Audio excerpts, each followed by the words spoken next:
Ladies and gentlemen, Nhlanhla Buthelezi is a seasoned leadership development facilitator, coach, and consultant with a passion for youth development and unlocking human potential.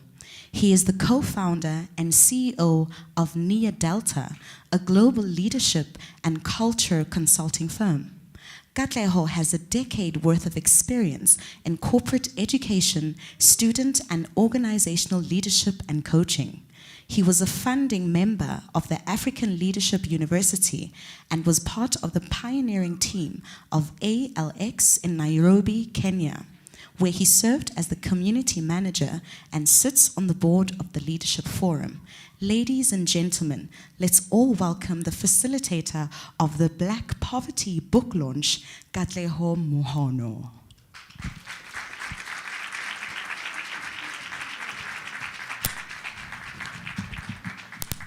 Oh, thank you so much, Manini, for that introduction. Ladies and gentlemen, good evening. Good evening, and welcome to this book launch of Black Poverty, a book by a good friend, Nhlanhla Buthelezi, and published by other good friends, Township Press. As you've already heard, my name is Nhlanhla Buthelezi, and it is both my honor and privilege to be your host for what promises to be a thought-provoking, intellectually stimulating, and engaging evening. But before we go too far, I just want to go through a few housekeeping items. The first is that bathrooms. So we have bathrooms for gentlemen on the far right. So there is a door on my far right. So out the door and to your left is where the gentlemen's bathrooms are. And then the ladies' bathrooms are out to my left and to the right. That is where all the ladies' bathrooms are. Secondly, we have books on sale tonight. So please make sure you walk away tonight with a book or two or three or 4, 5, 6, 7, as the Lord has blessed you, please make sure, because I think after tonight's conversation, we'll all agree that we all need to have this copy, and we need to be passing it on to as many fellow brothers and sisters to continue this discourse. Thirdly is we also have the author in our midst, so we need to also make sure that we get the book signed, right? It's not every day that the author can just sign your book, né? So please let's make sure we get him to sign our books. Fourthly, tonight really is about community. As I look out into the audience today, when I walked in, it was so good to see people I haven't seen in years, like friends, people, they samba my camp together, and they are now parents, and they are, it's crazy, man. And so tonight's about community. So after the, official proceedings, there will be refreshments. So we invite everyone to hang around, connect, just have conversations, and let's digest together the conversations that will be taking place. And lastly, tonight will be live streamed. So we are streaming live on the Calvin on Ethel. Oh, Ethel on Calvin. No, it's Calvin on Ethel, ne? SDA Church Facebook and YouTube, platforms. So if there are people, I know a lot of us had friends who said, oh, I really wanted to be here, but I'm out of the country or whatever. Please let them know they can still be part of this conversation. All right, so we're good to go, but before we go too far, I think it's important that we start with a word of prayer. I'm going to invite, it's always important to honor people who are significant contributors to where we are. I actually first met Ujabu and Nhlanhla at a camp called New Destiny, which was hosted by Pastor Tulankosi. So I feel it's fitting that as we start tonight, we invite him to honor God's presence amongst us before we proceed with the dialogue and discourse tonight. So please join me as we give Babu Nkosi a round of applause as he comes up.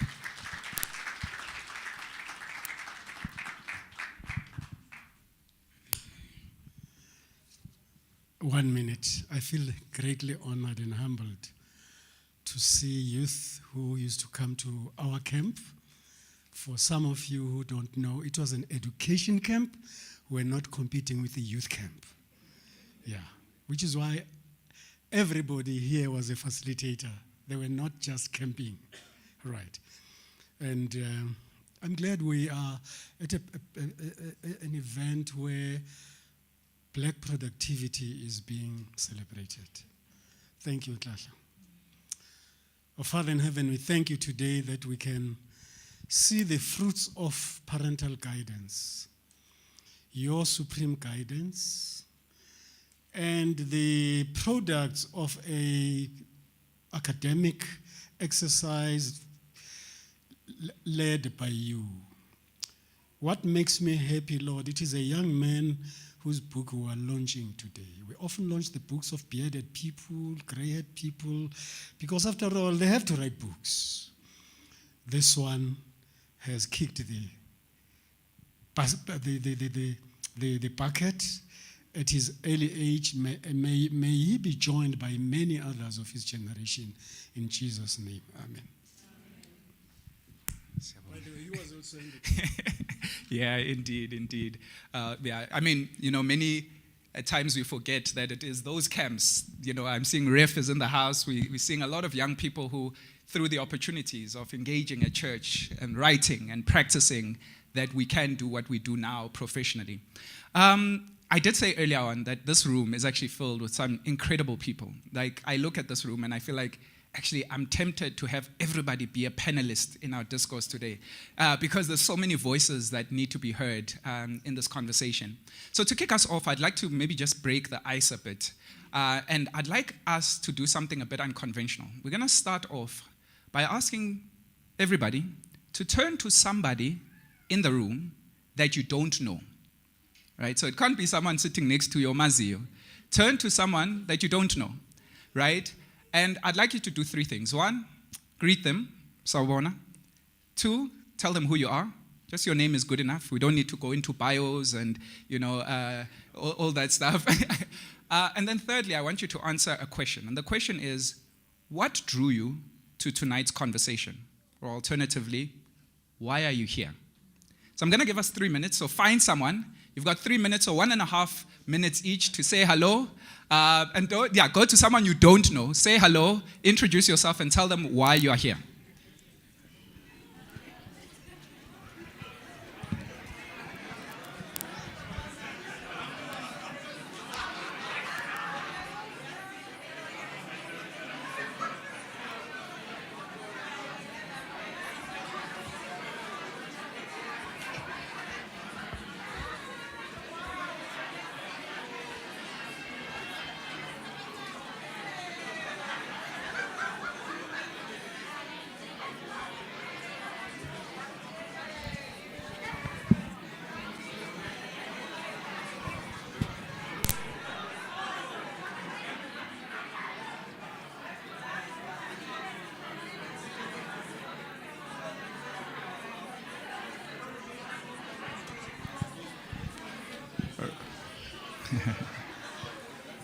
All right, giving us 1 more minute.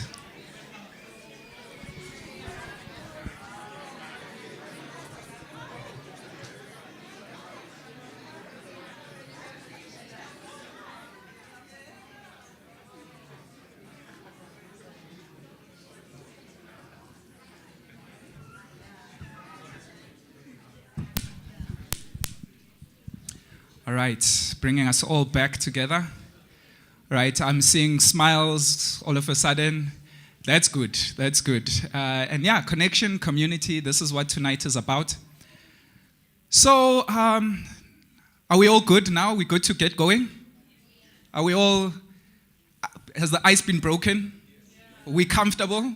We're not like, hey, kona matsotsi, la abotsotsi. We're all comfortable and set, right? All right, so yeah, let's get this party started. So, in setting the tone for tonight's conversation, I would like to kick us off by reading the first paragraph of the prologue of this book.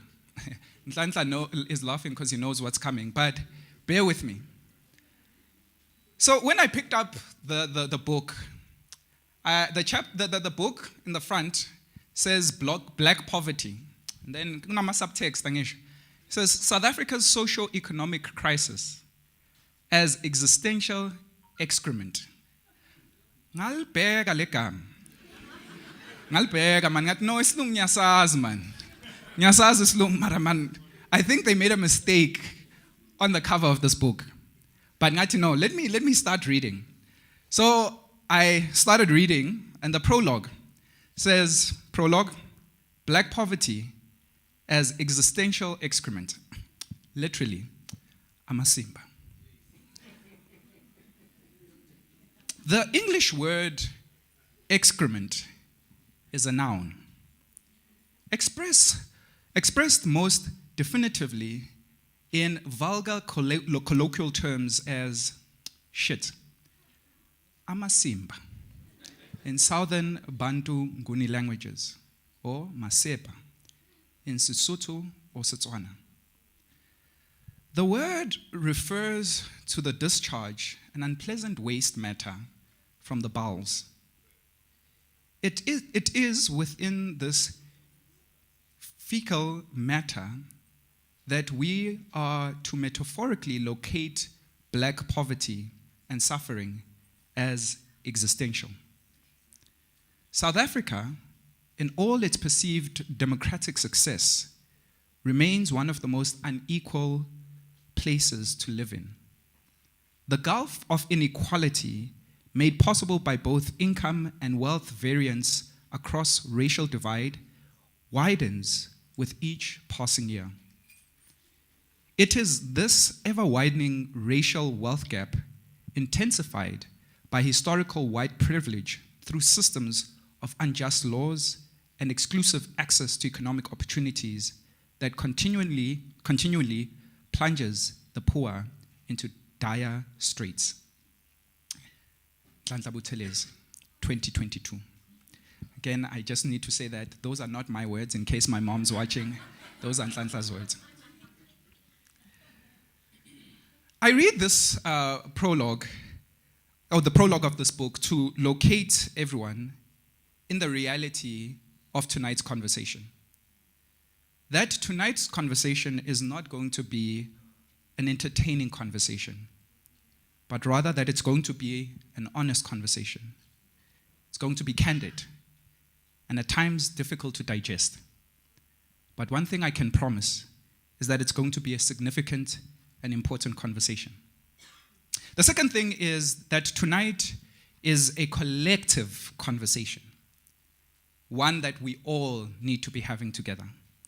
So while there will be speakers and panelists in the front, I will throughout this evening invite us to engage with each other, as I've done a few minutes ago, through discourse and exchange, but to also personally reflect and interrogate our own selves through introspection, and then commit to do something about it. Tonight, my hope is that we all walk away not as passive spectators of a good conversation, but as active participants in a critical dialogue. But lastly, tonight is also significant in that it celebrates and honors not just Black excellence in authorship, but in publishing as well.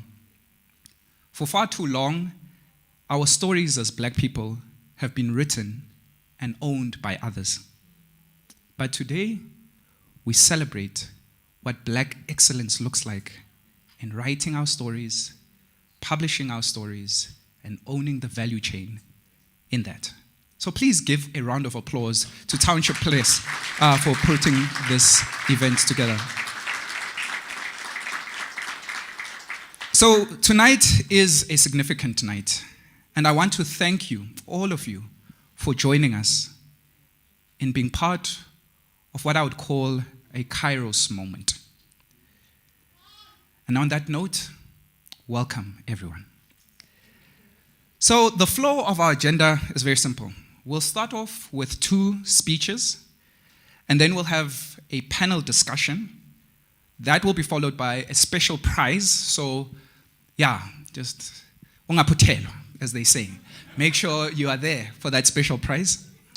And then we're going to have an opportunity to hear from the author himself. You know, I love audiobooks, and there's something about an audiobook that the author reads. It's alive. It's real. So today we get the opportunity to hear almost like an audio book of the audio version of the book. Then lastly, we'll close with a vote of thanks and closing. So to get us going, one thing I've come to learn and appreciate about writing a book is that you can never write a book alone. Nhlanhla says, yeah. But you can't. It takes a community to write a book. And a significant part of that community is the editor. They're the person who sits with the text, unpacks it, and helps you say what you want to say as you need to say it in a way that makes sense to everyone else. So to kick us off, I'd like to invite the editor of this book, Dr. Shawaz Mawawa. Dr. Shawaz Mawawa is a political economist, public intellectual, and published author with years of experience in academia, non-profit, public, and multilateral sectors. He has researched and written on developmental economics, politics, and extractives in Southern Africa. Dr. Mawawa is passionate about next-generational constitutionalism with a special focus on environmental and climate law. He currently serves as a senior officer for the Netherlands Embassy in Pretoria. Ladies and gentlemen, please join me as we welcome the editor of this book, Dr. Shawaz Mawawa, for his reflections.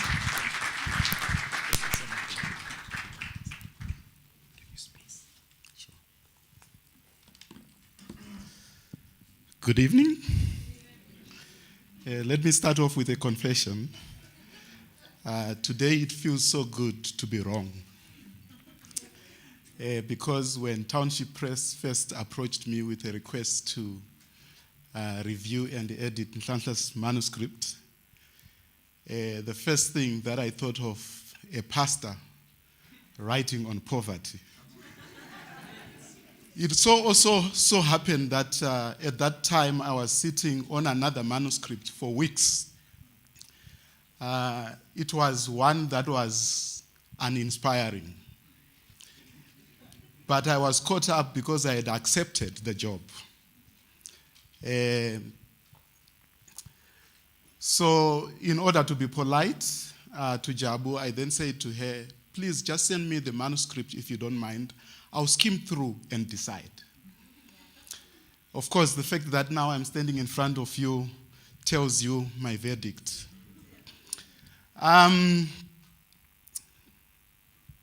Just in reflecting a few things about the journey, let me say that, where is the book?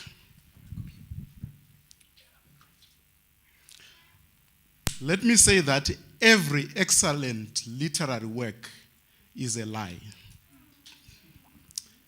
And I'm borrowing from one of the first judges of the Constitutional Court, Judge Albus Sachs, in his book, The Alchemy of Life and Law. He says that every judgment is a lie.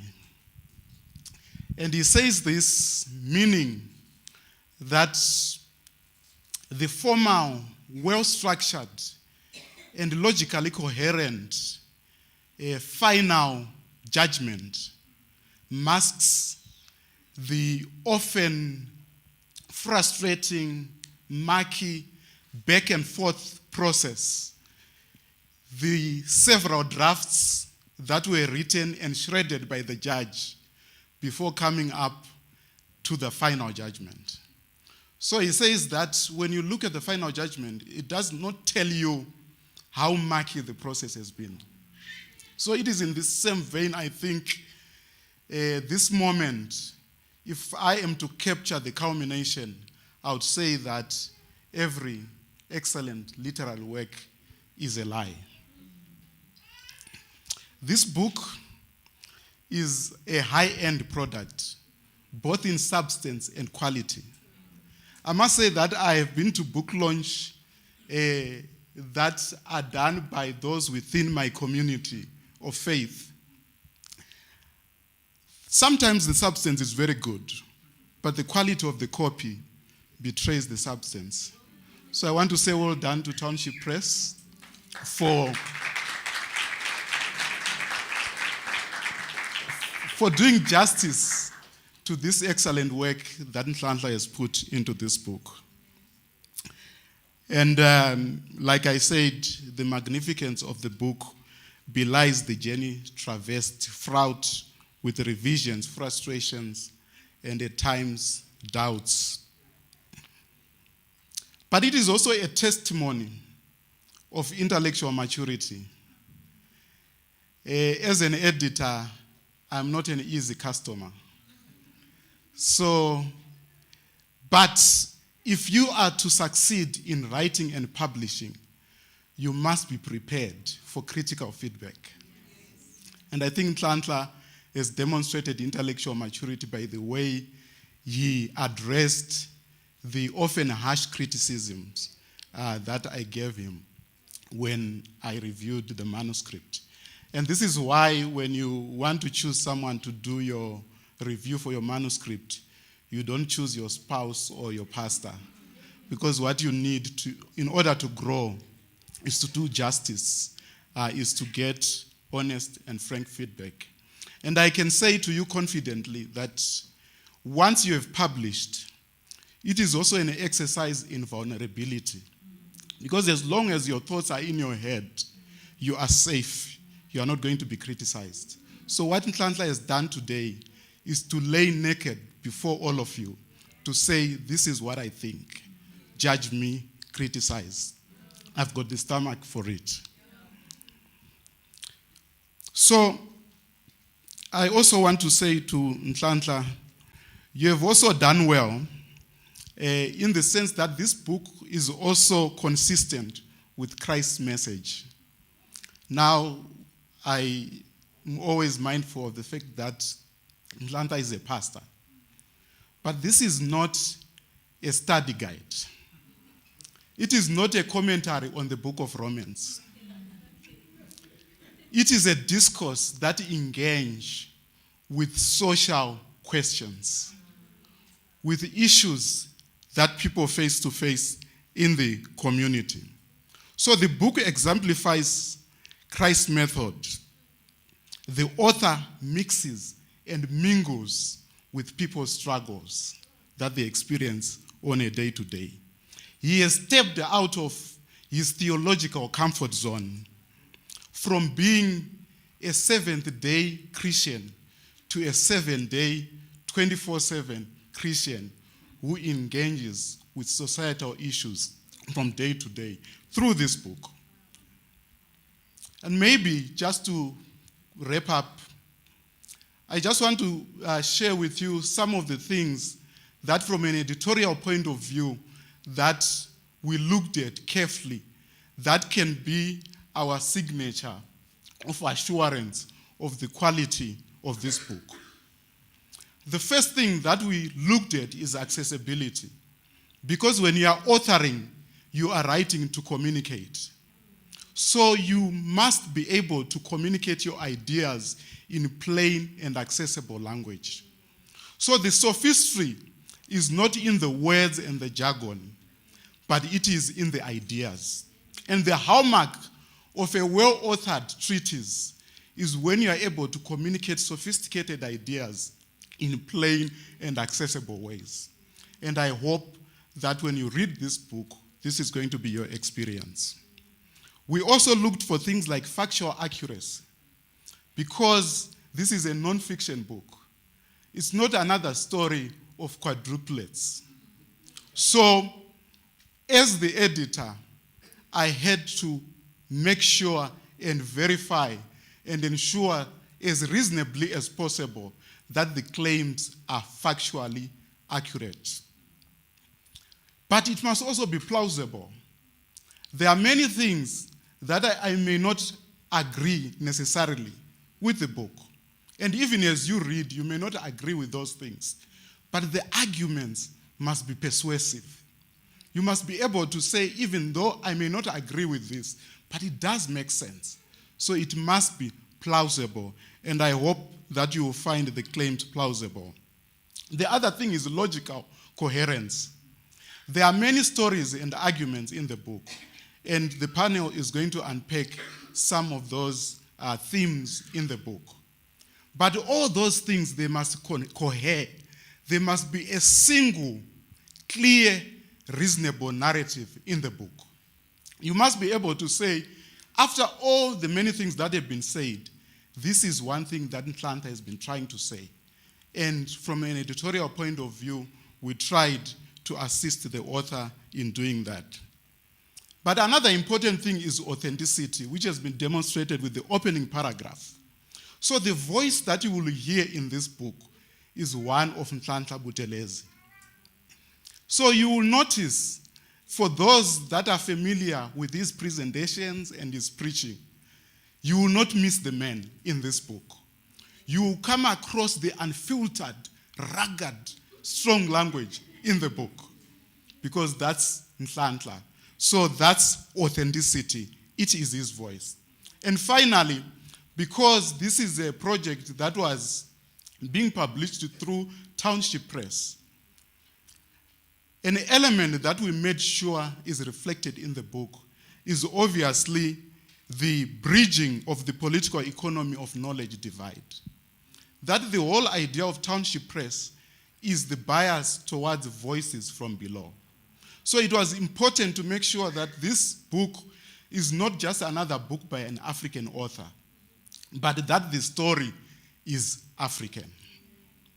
So I hope that we achieved that in this book. Finally, to quote the words of Chinua Achebe, one of the most prominent African authors, until the lions have their own historians, the story of the hunt will always glorify the hunter. And I hope with so many African authors that are witnessing this day, we are turning the tables to start to tell our own story. For far too long, we have allowed other people to tell our story. And when they told our stories, they then also drew our boundaries. They named our places. They told us what is culturally acceptable and what is not. They even taught us how to worship because we allowed them to tell our story. If we are to exist for future generations, it will only be when they are able to refer and say, it is written. Thank you.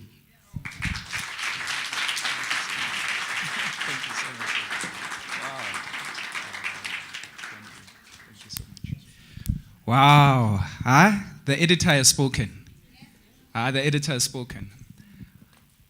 What's your biggest takeaway from what he just reflected on? If we were to end the day now, what would you be taking home? The book. That's a good one, sir. That's a good one. Right. And I'm going to be doing this a lot throughout the night, so that we're not just, Natis Bugeli TV, but we're engaging. So what's your takeaway from that reflection? Yeah, the editor has indeed spoken.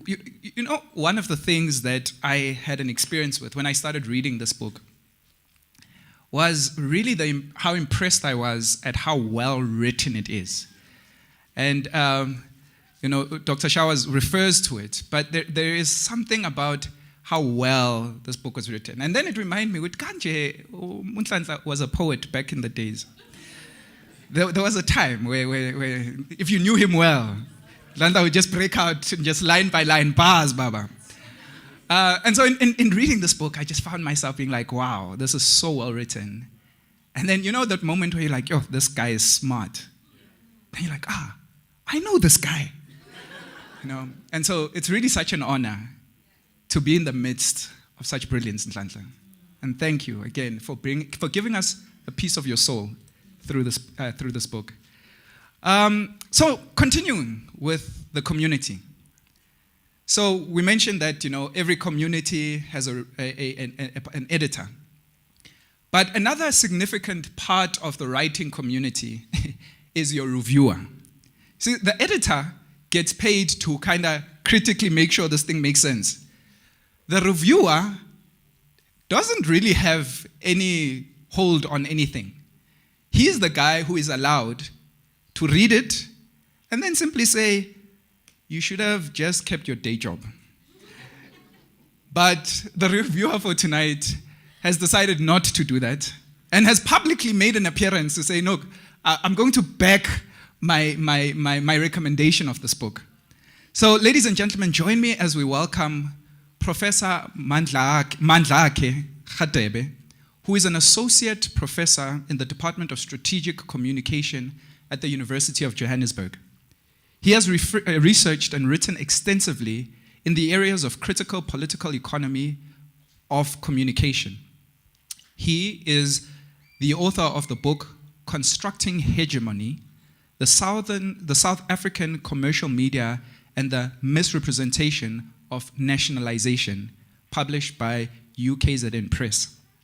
And as well as the forthcoming book, The Lost Prince of the ANC, The Life and Times of Jabulani Nobleman Mzala Nxumalo, published by Jacana Media. Ladies and gentlemen, to share his reflections on this book, you will hear it first, his reflections on the book. Join me as we welcome Professor Buthelezi.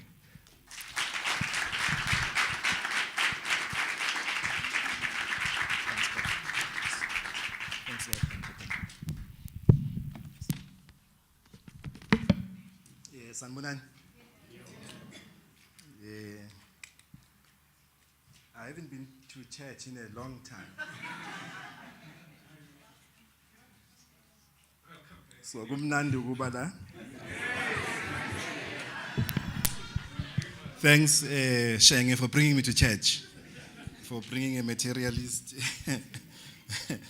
to church in a while. And another staunch member of the SDA. I've never been to SDA before, so it's another confession. Another staunch member of SDA is Mzala Nxumalo himself, who was also a materialist. He died in 1989 at the age of 35 in London, having achieved what so many have not been able to achieve. He is famous for writing a book that umntwana wabaphindangene Chief Buthelezi hates very much, the book titled The Chief with a Double Agenda. So I think it's a story that will find resonance in this audience, but I'm digressing, Program Director. Let me come to the purpose of why I'm here. I have recently written a book review. A book is titled The Brief History of South Africa. It's a book that is written by two well-known historians. One of them is John Pampalis, who was the deputy principal at SOMAFCO, Solomon Mahlangu Freedom College in Tanzania. And I argue in this review that writers are fundamentally witnesses of history. Because what they do, they present to us, and not just to us as these current people who are living, who are lucky to be alive, but for the future generation who will have an opportunity to connect with their present through the past. So when someone writes a book, they are witnessing what all of us are seeing, but they are brave enough to capture it for the future audience. But in so doing, you don't just write like an eyewitness news will do, right? Like everyone else will do, because we can all see it. But in doing that, you bring something new that might not be so visible in our eyes. That's what distinguishes all of us who are just ordinary people and someone like Nhlanhla, who has brought something new, a different viewpoint that some of us have not thought about it, have not experienced it, and are unable to explain, and has explored something that is right in front of our eyes, but has brought something new. And this is what is important about the intervention of such people, because what they do in doing that, they sort of begin a process of shaping our damaged collective history and its consciousness, because our history has been affected by centuries of distortion, particularly as African people. That is why today there is a lot of debates about Elizabeth Windsor, who's otherwise known as Queen Elizabeth, after her death. And the meaning for us as African people, it is precisely because we're grappling with that past which has made it relevant to who we are today. We're talking about the reality of being a black people. So why does it matter that as African people in particular, we must archive our experiences, especially from the perspective of the marginalized, the exploited people of the Global South? It is my view, Program Director, that it is crucial because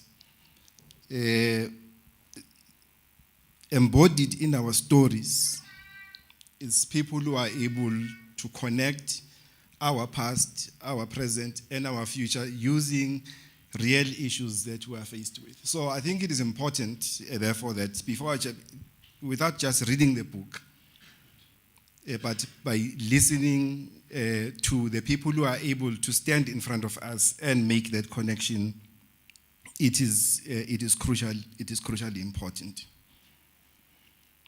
The fact that people like Queen Elizabeth remains a symbol of corrupt, racist institutions can only be captured by the people who have experienced that. Because if you've not experienced exploitation, oppression, and blatant racism, it will be impossible for you to be able to understand these things. So in archiving our history, which is, I argue, is impacted by our present, it is important that we must then interact with such, some of you might think a radical perspective, but they are reality of what we lived as our daily experiences. So there are various forms, therefore, that this history, how you capture it, it can be done. You can write a novel.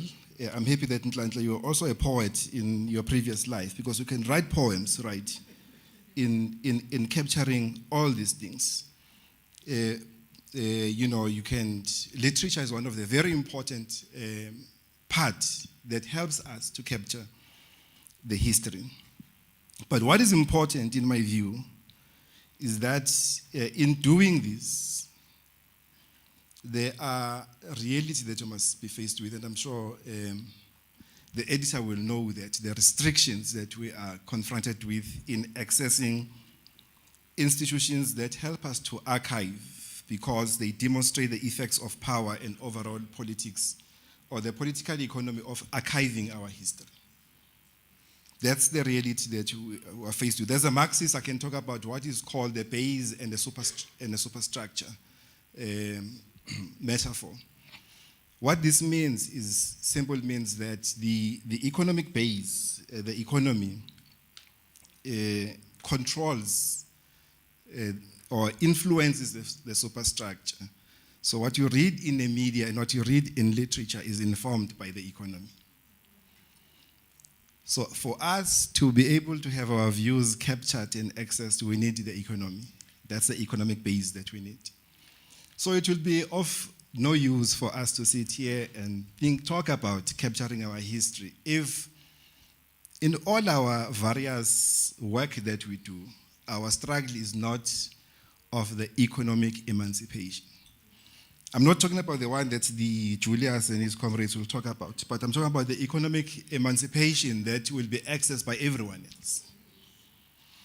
That in your life, whatever profession that you choose, you are able to access that such that you are able to do that.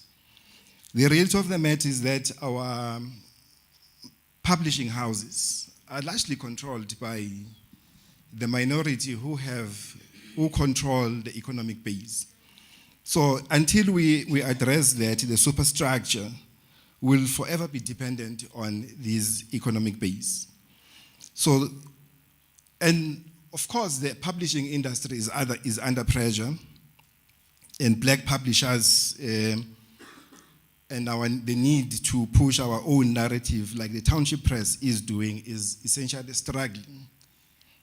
But the fact of the matter is that the economic base will have to be transformed if we will be able to get more people like Nhlanhla will be able to tell the story. It is therefore in this context, Program Director, that I think if there's anything that we must take away today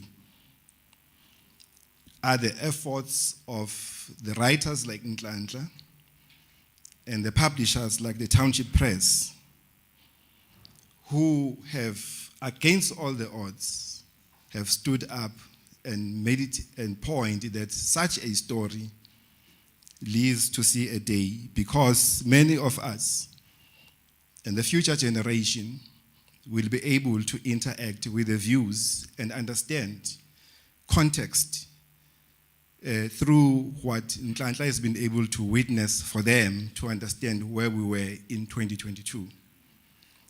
That will be in 50 years' time. Most of us will not be around then. But the ideas will remain, because this is how, if you want to live forever, you must write a book. So for me, Program Director, what I take away today is that against all the odds, we are blessed to have people like Nhlanhla who have been able to capture their thoughts in a very concise way for us to be able to interact with them. But for him to be able to do that we have a Township Press that has been able to do that. And I think they deserve a round of applause. Thank you very much. Thank you, Prof. Thank you very much, Prof. Yeah, Prof reminds us that, Nhlanhla, you have officially committed yourself to live forever in this piece of literature. And we thank you for that. We thank you for that. What I'd like us to do now, as I ask the team to reset the floor, is I'm going to ask you to turn quickly to the person sitting next to you. And what I'd like you to ask them and have you answer is, what does black poverty mean to you? Right? So what does black poverty mean to you? I told you we're not here to be entertained. We're here to engage. Discourse, guys, discourse. So please turn to the person next to you. What does black poverty mean to you? And then we'll ask for the team to come to the front and reset us.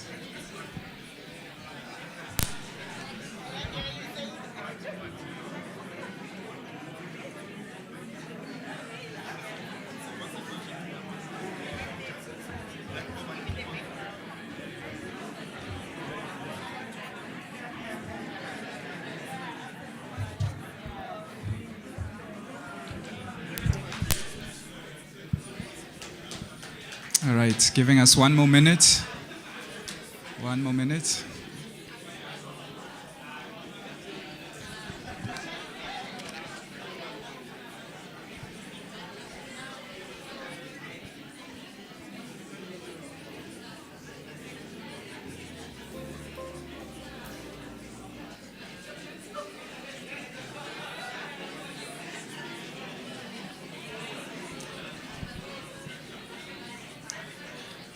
Right, 30 seconds remaining.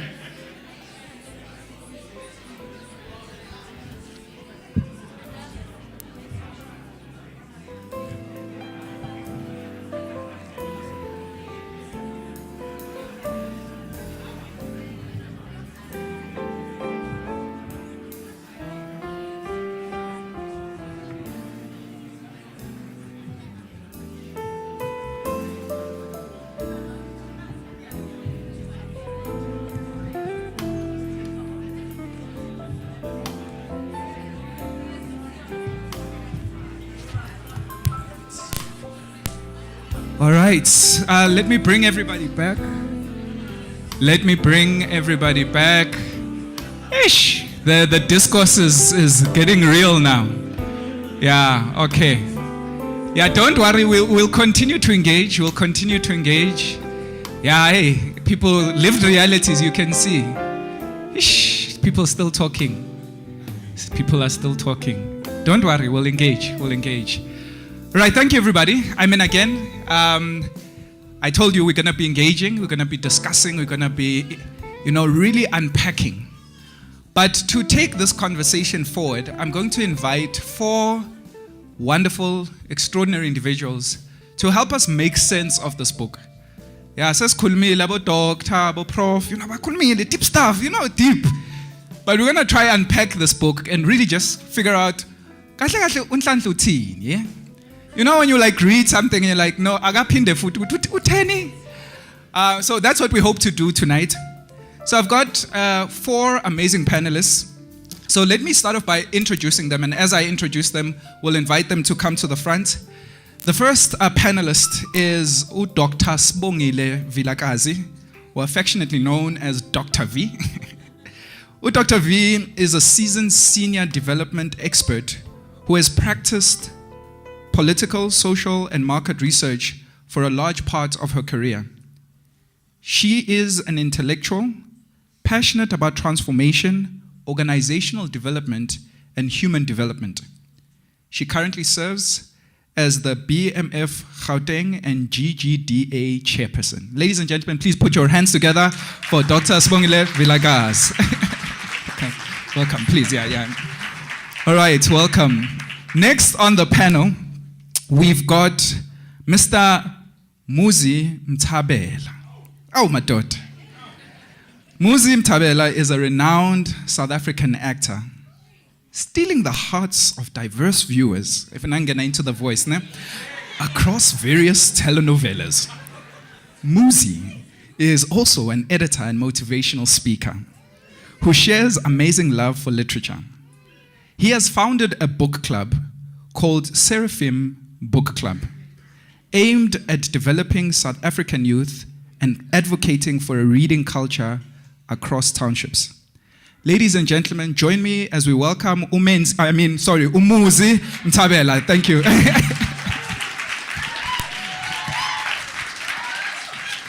Thank you.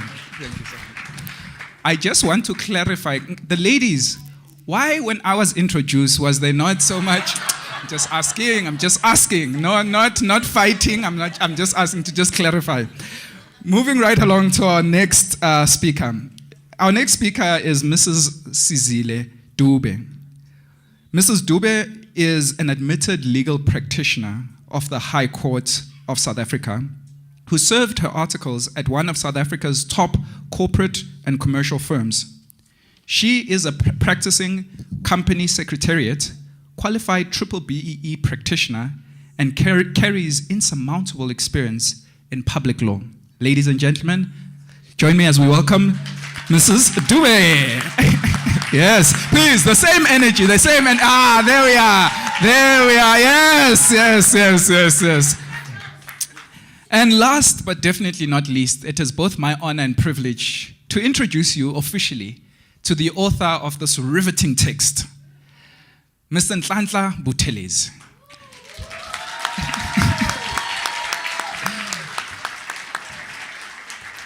Now, I would read his bio, but I won't because I want you to read the bio at the back of the book. So please get the book. Right.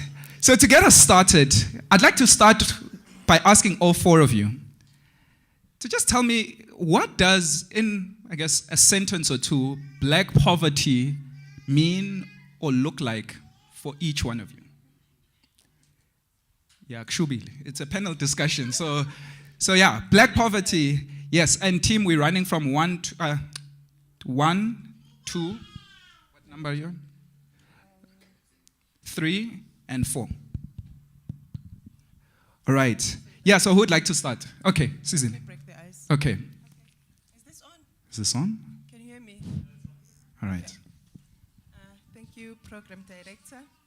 I was telling Dr. Vilakazi when you posed the question just a moment ago that when I first saw the cover of this book, without reading it, and it's saying black poverty, I'm glad that today I have my home girl there from Kwamashu.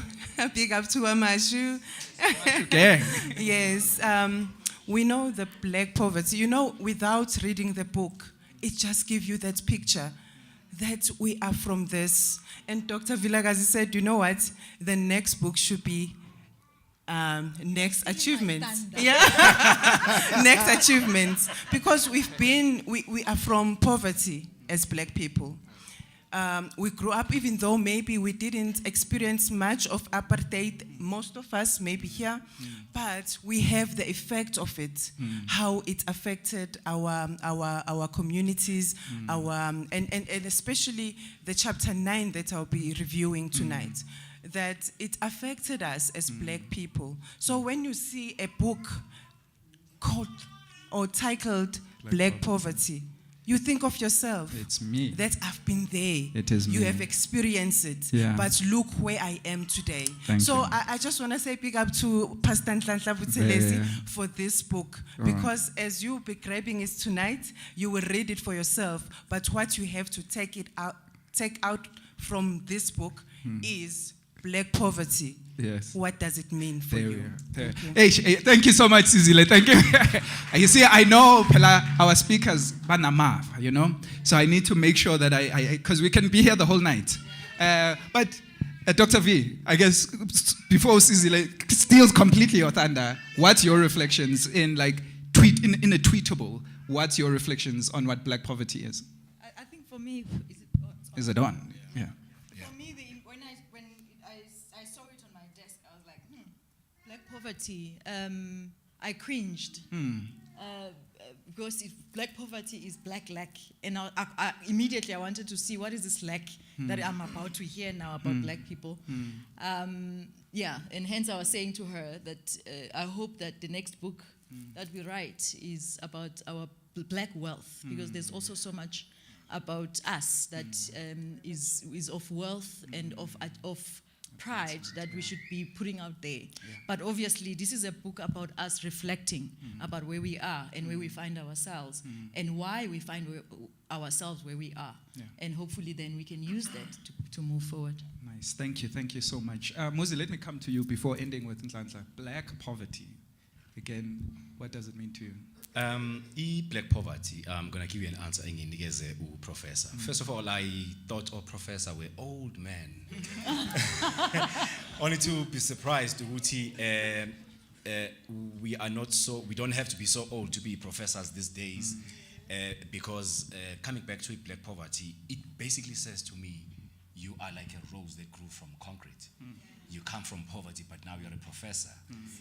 For me, black poverty, it says it's a systematic incapacitation of umuntu mnyama and disempowerment to say stay there.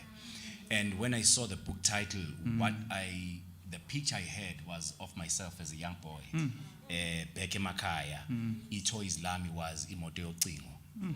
You know, Ito Islam was a tire and 2 sticks on the sides, and we're pushing it around because that was my car. Love it. So it took me back to that memory to say, black poverty for me, it's that. Eish, no. All right. This is just a warm up, by the way. Yeah, don't get Nhlanhla. Black poverty. Don't tell us the whole book. Just summary. Geez, guys, thank you so much for being here. I love every single one of you. 2 things for me. Number 1, black poverty is dispossession. Black poverty is dispossession. And number 2, black poverty is exclusion. So these 2 are actually chronological, because the first thing that happened was dispossession. It was intellectual, it was economic dispossession, and cultural. And immediately after that dispossession, you then, through a mental universal paradigm shift, exclude the people that you have just dispossessed from that which is rightfully theirs, from ever taking it back again. Yeah, thank you. Yabona, thank you. Yeah, because I call divine service, but thank you so much. Thank you. So let's get into the conversation. So typically at a book launch, we start with the author and we say, why did you write the book? Where were you sitting when the idea came to you? We'll not go there. I'd actually like to reverse the order and start by unpacking some of the chapters from the book. So just to give you a glimpse into the book has, I believe, 11 chapters, isn't it? 12, 11, let me check. It has, 11 chapters. So the first chapter starts off with kind of laying the foundation around Black South African poverty, its origins, social justice, so similar to what Nhlanhla was saying. And then chapter 2 goes on to speak about the color face and locus of poverty. Then chapter 3 touches on themes of Black femininity and condemning, there's literally a chapter, a section there called Condemned for Having a Vagina. Not my words. Not my words, not my words. Chapter 4 then starts to speak about feminization of poverty. Chapter 5 speaks about this concept of cultural currency and misplaced identities. Then chapter 6 then gets into fatherlessness and father absenteeism and the impact it has on humans. Chapter 7 then goes into the cycle that creates through gender-based violence, femicide, Black South African masculinity as the issue. Chapter 8, land expropriation. Chapter 9 becomes touchy and deals with issues of xenophobia, which we'll discuss. Sisile says, hey, yeah, because go shoe. Chapter 10 speaks about access to health. 11 is the theology of poverty. I'm looking forward to discussing this one. And then the book concludes. So I give you guys a sense, because what we're going to do tonight is unpack some of the chapters, and the panelists are going to help us. So let me start with you, Dr. V. So according to the latest South African Living Conditions Survey, 52.2% of women in South Africa live or fall below the upper bound poverty line. This is compared to 46.1% of men. Research further shows that South African women earn on average 28% less than their male counterparts, which then demonstrates that you cannot, in South Africa, women are the most vulnerable to poverty. So therefore, we cannot have a proper discourse on poverty and Black poverty without discussing its significant impact on women. Now, chapter 3 actually is very well written as well. Like, I think how Nhlanhla conceptualizes the issues of women and then goes on, and I love the story of and you must read this, the farmer, the investor, and the farm, right? I think that kind of is a beautiful narrative, and but we'll get into that. But then chapter 4, you really unpack the issues. But what happened for me while I was reading chapter 3 and 4, I was like, man, this is very beautifully written. But I was like, I don't trust it. I'll tell you why I don't trust it. Because Nhlanhla is not a woman. And then I'm like, was he? What do you know? So, Dr. V, I would like for you to come into this conversation first to share your reflections on womanhood and poverty in South Africa, one, but your reading of the chapters, especially chapter 4, and how it speaks to these issues. And then lastly, reflect on what some of your takeaways are from the chapter and its usefulness, if at all, to the significant discourse of women and poverty. No, great. Thank you so much. Maybe first, let me start by congratulating you, Nhlanhla. You know, writing a book, guys, it takes a lot. A lot of sleepless nights, a lot of self-doubt, a lot of writing and counseling and all of that. I've been writing mine for the past 4 years, still not completed. Actually lost it at some point, and I have had to start from scratch. So well done for embarking on this. And Thank you. And I do concur that it is very well written as well and well researched.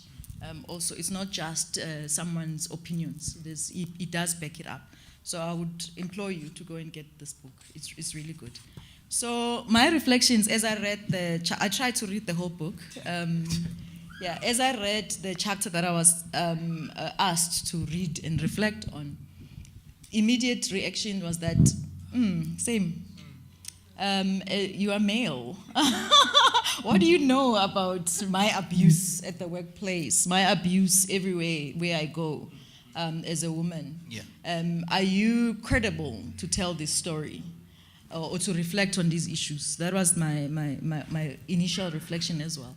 And as I thought about it, and I thought, actually, he is the most credible person to reflect on these, because it's like, I don't know if you've seen in the workplace, when you have a white male driving transformation, you see the results, usually. You get most companies that are led by white male on the issue of transformation. It tends to be different from when the moment they bring a black person to drive the same agenda, suddenly everybody relaxes. We've got you to sort out the problem. It's your problem now, sort it out. So no one cares about what happens. So usually that person struggles in the role. So strategically, you would actually want a white male to drive that.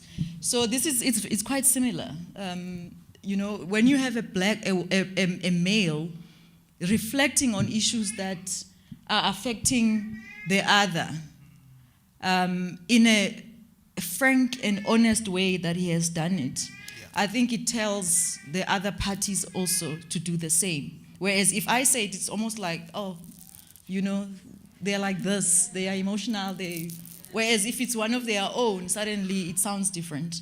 So I thought, okay, he's probably the right person to advocate for this issue for that reason. But also, as I thought about why it's important for us when we're addressing the issue of black poverty and seeing how it affects women the most, the research is true. I mean, you don't even need the research, you just need to go around and see. The face of poverty is black woman.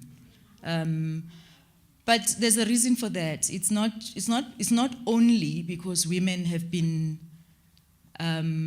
abused, trampled upon, all those things that you write about.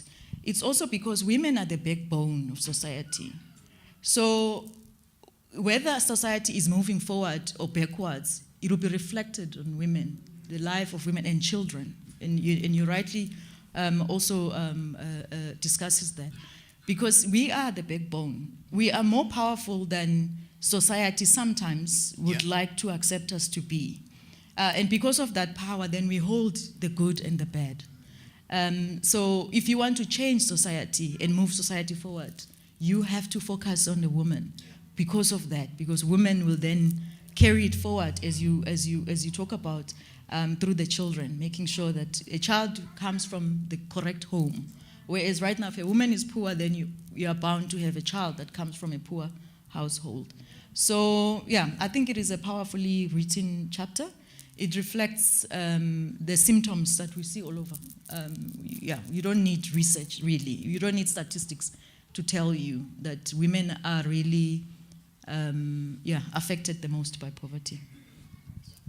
Thank you. Thank you so much, Dr. V. And we'll unpack this topic a bit further in a bit. But I guess it's fair, following the reflections I got, Dr. V, that we also realize, and I think Nhlanhla makes also an interesting case here about how we cannot effectively address the issues of women and poverty without honestly engaging the place of masculinity in this issue, right? So in reading the book, what I'm actually most impressed by, Nhlanhla, is your ability to actually grapple with the nuances of masculinity in South Africa in a way that hasn't really been done enough in this country. And what I mean is, I think we too easily just go to the catchphrases, right? Men are trash, and I'm, again, not defending, but really unpacking some of the complexities that come with black manhood in South Africa. And so to actually then take us a bit further, I'd like to invite you, Musi, as a South African man who has grown up in a South African township and lives as a South African in this reality with 2 daughters, I believe. What do you make of what Nhlanhla is trying to articulate in his chapters on masculinity? But also, what are your views on some of the shifts that need to be made in this conversation that Nhlanhla has already tried to position for? When I got to chapter 6, for me, it's a very sensitive issue as a man, particularly in South Africa. We are dealing with a lot of issues. I believe we are living in very interesting times where we have to define and redefine what is a man, what is the role of a man in a modern society. Yes, a man is a provider, but when you are dealing with a situation, for example, where your woman is making more money than you, how does that affect your manhood? And ukukhona or ukungabi khona kukababa empilweni yomntwana, what impact does it have? We are dealing with a lot of men, for example, today, who have serious issues of how to handle ubdoda babo, number one, and how to be a good husband. When you've never seen a husband, what a husband looks like. For me, that takes us to issues such as gender-based violence. I strongly believe ukuthi the men who hit women, for example, are little boys who just grew up to be men, but they remain boys because they have no idea what a woman is for, what is the purpose of a wife, because they've never seen ubaba dealing with a wife. In my early days, I didn't know my father. I met my father when I was 11, but I had the privilege of meeting my grandfather, of knowing my grandfather, being raised by a grandfather whom I still regard as a man par excellence when it comes to being a man. Back in Makaya, my grandfather would open a door for my grandmother. He would always call her Mngami. And I saw how I treat my wife. It's because of what I saw in my grandfather. I still call her Mngami till today. Interestingly, when I went home last year, I called them Mngami, and my mother was like, "Oh, wazwankumbuza baba." You know, that's the impact of a father in a child's life. And I really loved what you said, Buthelezi, where you said, Uguti, as men, we should stop making an excuse, Uguti, poverty is what makes me stay away from abantwana bami. Umntwana falls in love with his father, regardless, Uguti ubaba akanalutho. The fact that you can say, ngizomtshela ubaba wami. Uguti ugqoke i-Louis Vuitton or ugqoke isicathulo, a scarf, 200 rands, it doesn't matter to a child. As long as the father is there, as long as, even if ubaba igwala, but I know, ngizomtshela ubaba wami, I know I've got a backup when I have a father. And we are dealing with so many issues in our societies today because Tina bo baba, we are not playing our role. I really loved when you broke it down to say what kind of absenteeism in fatherhood is there. When you said some fathers are there fractionally, you know, omunye ubaba ukhona akekho, omunye ubaba akekho ekhona, omunye ubaba akekho at all, you know, and all those things, when you break them down, you find ukuthi black poverty, it comes from the absence of the love of a father. Ukukhona kababa, it gives you so much confidence. I have a very beautiful relationship with my father. Maybe you may know him if you come from eThekwini, Tabela. He was a principal as well, Banzi High School. Because of our intimate relationship, there are decisions that I can make namhlanje, and I know which I will run them by my father. I'm a man today, I have a house, I have a wife, I have kids, but I still go to him. He's my go-to person. What do you think? No, I don't think you should do that. I have this issue in my house. What do you think? So if I didn't have a father, if I didn't have uncles, who do I go to? And you eloquently enunciated this when you said, Uguti, the void of a father does not remain forever a void. But sooner or later, it is filled with peer pressure from Otsoti, Amajitislana, now Stratini, and sooner or later you meet people who are going to tell you, no, you should have 3 girlfriends, no mshiye baba, no mitis. You know, those are the things we talk about, Estratini. But if you have a father, I remember this one time, I had this tendency of coming back late at Ekaya, and my father said, whose child do you wake up to open up for you? when you come back from your night meanderings. And I'm like, no, I'll ask my brothers. And they're like, no, that's my child. You can't be asking my child to open up for you. And I said, okay, I'm gonna buy. Can I cut my own keys so that I can open? You know, I was so angry, and I said to myself, the first thing I do when I work, I'm going to buy a house. And before I could buy a car, I bought a house. Because of a relationship I had with my father. So, the social ills that we see, gender-based violence, I call them omkuluput, amakhetla angagugi. Mdala pati usafuna ukuhamba nengane ezincane, because there's that little child that he needs to please because the father didn't fill that void. So the problems that we face today are as a result of the lack of Upkona Gababa. Thank you so much. Round of applause. Thank you. So, yeah, no, you have to read. Yeah, like gentlemen. We have to read chapter 9. Actually, if kono umphathi Adventist men la enkonzweni, please can we just make a day where the men just sit down. Singaphathi sabat school. Just we read chapter 9 and we just really engage it. Oh, chapter 6, sorry, yeah. Chapter 9 is chapter 6. Because man, what a prolific, and again, yeah, as you're saying, Musi, like the reflection is so powerful, but also really touches on the reality of masculinity. And really the challenge then for me as a man is to say, Pramuzi, how do we then, because the gap is massive. If you go into townships today, the gap is massive. How do we then, as conscious men, deliberately go fill that gap? And something to think about. We will be having Q&A, so I know we all want to contribute to this conversation, so please keep your questions, hold on to them.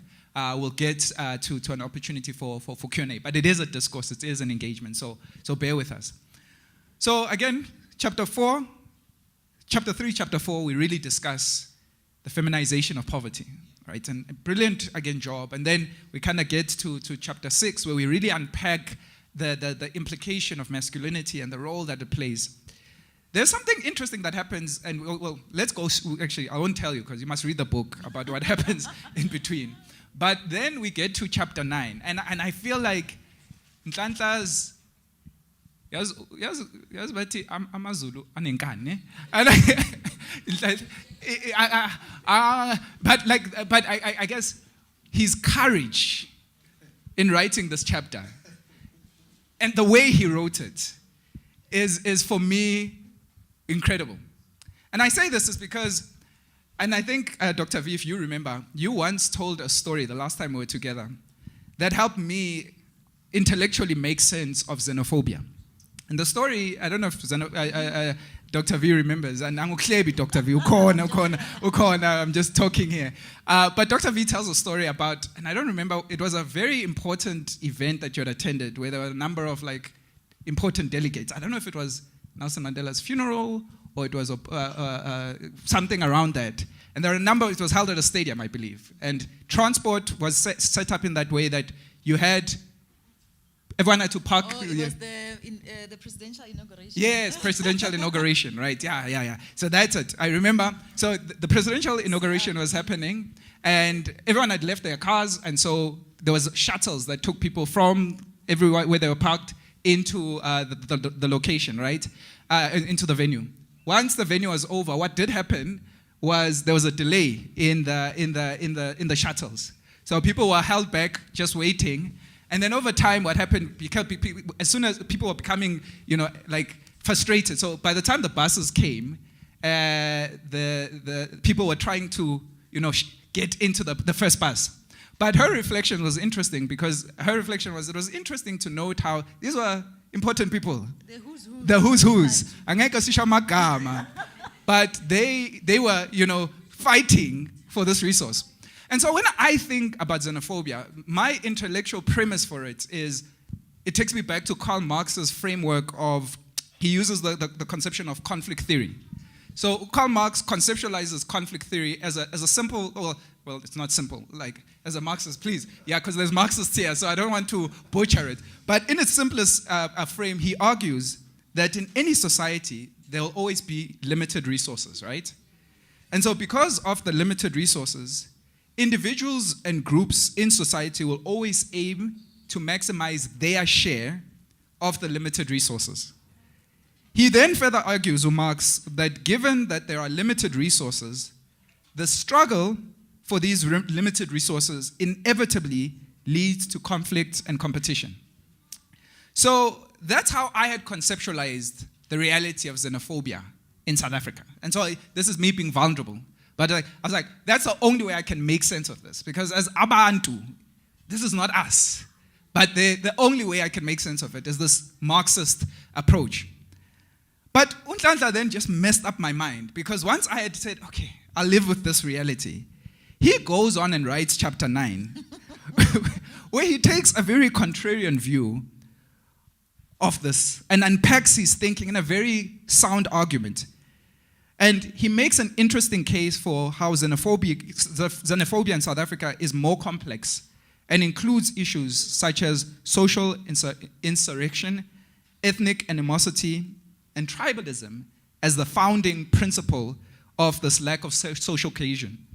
So, Mrs. Dube, I'd like to bring you into this conversation as someone who lives a very interesting, or is in an interesting space. One, as someone who thinks a lot about policy and legality of some of these realities, but also someone who, some may argue, is married to a foreigner. Right? I would love to hear your reflections on what Nhlanhla is arguing for in chapter 9 and your reading of that, but also your view on how we can make sense of this rather complex and touchy issue of what I guess we use, and I think I also believe very loose words, xenophobia, because I think that word in itself is problematic and we need to kind of deal with it. But would love to hear your perspective. Thank you, Program Director. Greetings, everyone. I didn't greet the first time. I hope you're still enjoying this dialogue. Okay, in chapter 9, it's when I first read it, it's just made me to see myself in it in so many ways. Besides that, I'm a legal practitioner, but I saw myself in that situation. I remember when I told my friends that I'm getting married to a Zimbabwean, or not even getting married, I was dating a Zimbabwean as a township girl from KwaZulu-Natal, and I'm coming to Joburg to study, and now I'm going back with a Zimbabwean. So you didn't see anyone in KZN that you could marry. Instead, we are coming home with someone. We are coming home now. We are telling us we are marrying from outside. I had so many things, not because maybe my family was against it, but because of society. That's xenophobic. I like the way Nhlanhla is unpacking it here and the way he defines what xenophobia is all about. And I like, maybe before I start with my review, I like what he said in page 150, if you get this book. He says, xenophobia is not some loose term used to describe societal anger towards a minority of black foreign nationals in any given community. It is a framing of a perception that begins in the mind of a single person. It's not like all of us here, we might be xenophobic, there's no way. But it will be just one person who will think, and one Nhlanhla also tackles here is, you will even hate the way they dress. You will say, or maybe if you know that, or maybe you didn't know that a person is a foreigner, you just judge by the way they dress. And then when you hear that, oh, actually, she's a Ghanaian, you'll be like, oh, but she dressed like South African. She's not, oh, she doesn't look like a foreigner. You know, we have that perception, but then it has to go further to develop hatred towards these African communities. What I like and how I would like to unpack my argument on this one, I'm sorry, now my laptop just closed. But then what I wanted to say was that in South Africa, we are a nation that is angry. And you just wonder, why are we angry? I think there was, I think it was a series on SABC2 where it was, why are we angry? It's unfortunate that I never got time to even watch that series. But it was, I think it was during COVID time where they started to show that. We are a nation that is very angry. We just take out our anger to anyone.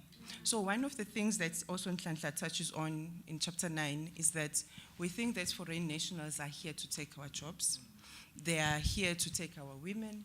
They are here to do crime.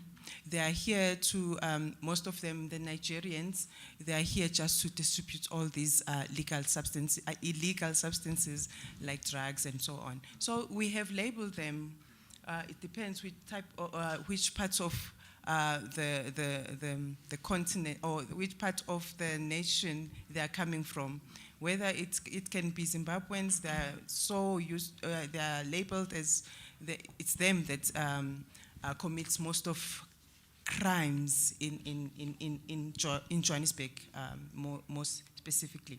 So there are three challenges, triple challenges that even now in South Africa or even our government is still trying to resolve.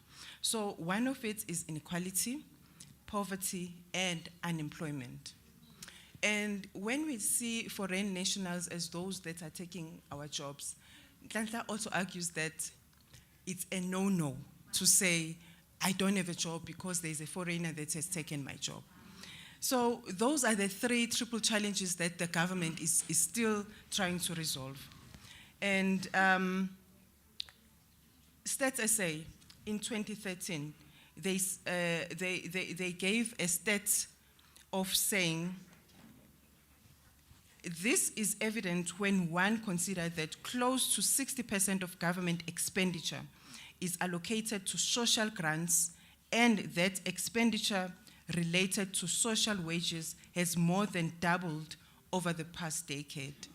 It shows that it's been a challenge. Poverty has been a challenge, not because there are foreigners in our country, not because they have taken our jobs, but it's a problem that even our government recognizes that it's there, and we need to resolve as the nation. So I also wanted just to unpack the constitution of our country while I'm addressing the issue of xenophobia. In chapter 1 of the Constitution, I know when it started, the Constitution, we all had our copies, but I'm sure that none of us now remembers what is in the Constitution, except when you see a case and you are reminded that, okay, we are being governed by a Constitution, and it's one of the best Constitutions that you ever get in any country. So in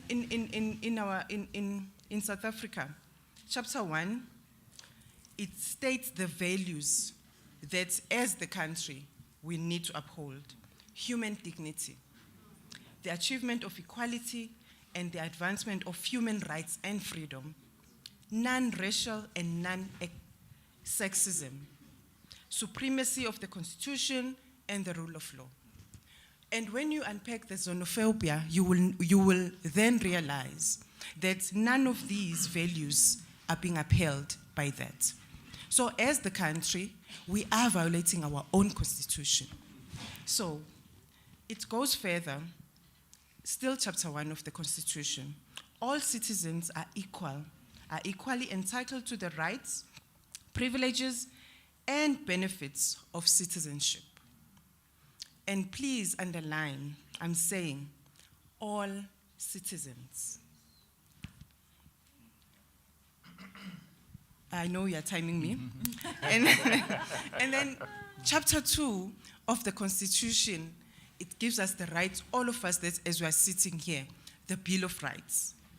We all have to enjoy those rights. We are entitled to the Bill of Rights.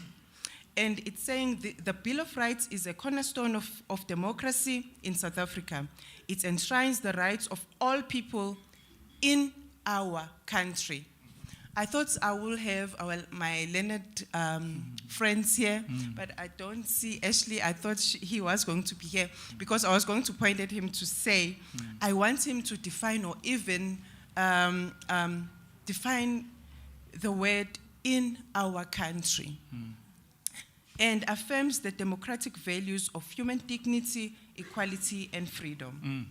So those are the Bill of Rights. I quoted maybe just few. Section 9, it talks about equality. Section 10 talks about human dignity. Section 11, the right to life. And Section 12 is the freedom and security of all people. So with that,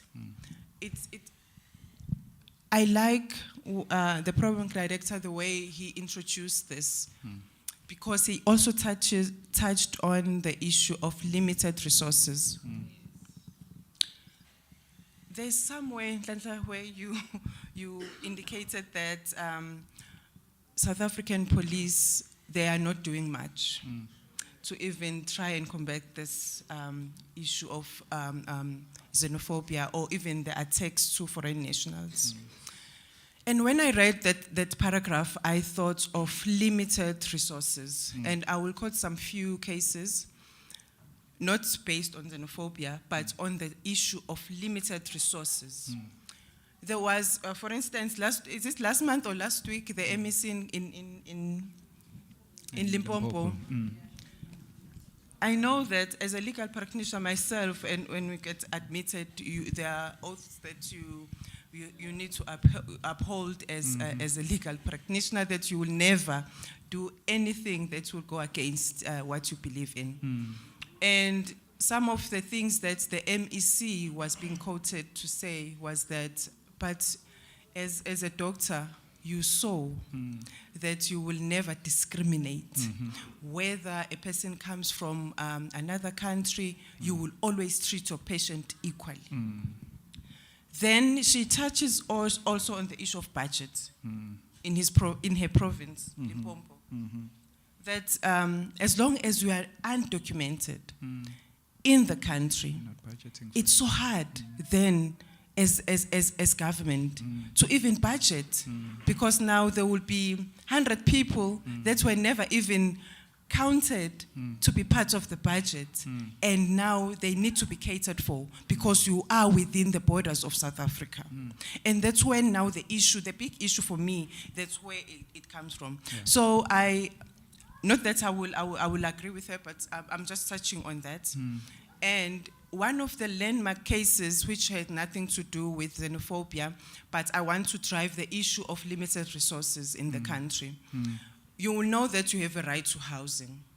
You have a right to free medical treatment. You have, there are so many rights in the Bill of Rights, like I'm saying in chapter 2. But there are some, you can go and read the cases. I was still at varsity when I read them. But it was the Grootboom case. One of it was a group of people in Cape Town. They were living in shacks, and they decided to just neglect those shacks, and they went and they occupied the stadium with the issue of saying, we want houses. You told us in the Constitution that we have right to houses. We are not going to leave this stadium until we get houses. You can all think what the Constitutional Court decided on that. Even though you have right to houses, it must be within the limited resources of the state. we can all claim houses because we have a right in the Bill of Rights to say, I want a house. And the Constitution agrees with you that the state must provide for you, but it has to be within. Just then imagine if then we have so many people who are now living in shacks and they are not from South Africa and they need to be provided houses for. So one of the things. And another landmark case was the case of Subramani, was an Indian man in Durban, who was also arguing the right to healthcare, free medical treatment. He was on, when you have kidney failure, you will be on dialysis, yeah. So I think even still now, those machines are very limited. You go there maybe 3 or 4 times a week because you cannot stay in that machine because others also need it. So he was refusing to be taken out of the machine, to say, I have a right of free medical treatment, I need this machine. Otherwise, if they take this machine out, I'm dying. And I also have a right to life. So that was a very landmark case that also decided that, okay, we do understand, Mr. Subramani, you have a right to life, you have a right to free medical treatment, but all must be within the limited resources. The last case, which I wanted to say. Well, before we go to the last case, so the time right now is 8:02. We are scheduled to have load shedding. So if the government does do their legal requirement of distributing the resources across the country, do not be alarmed, because the legal scholar will then unpack how that happens, right? So, yeah, so don't be alarmed. I'm just joking. Yeah, so please bear with us. Okay. Yes, this. Okay. I think the last case, which also touched me a lot, was the case of Khoza and something. Khoza was a foreign national from Mozambique. She was arguing for social grants. You know that you need to be a citizen, you need to be a South African for you to get a social grant. So with that one, she argued that I'm in South Africa, my kids are hungry, I also need social grant.